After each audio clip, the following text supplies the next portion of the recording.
Hello दोस्तों, नमस्ते, प्रणाम। अपने चैनल पे आप लोग का स्वागत करती हूँ। एक सेनूर बहाने का गीत लेके आई, कैसे लगेगा?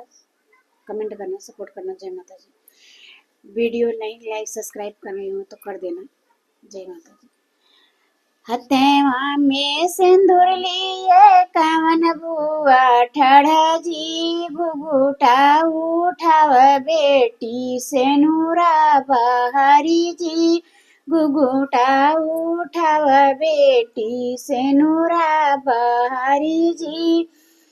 कैसे के घुघुटा उठाई मोरी बुआ जी, अरे मड़ाए में बैठ बट ससुरु हमारा जी, अरे कैसे के घुघुटा उठाई मोरी बुआ जी, मड़ाए में बैठ बटे भसुरु हमारा जी।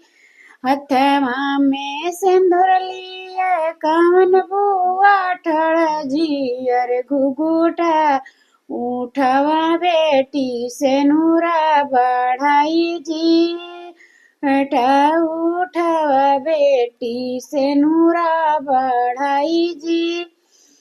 कैसे के घुघुटा उठाई मोरी बुआ जी, अरे मड़ाए बैठल बाटे ससुरे के लोगा जी, मड़ाए में बैठल बाटे ससुरे के लोगा जी।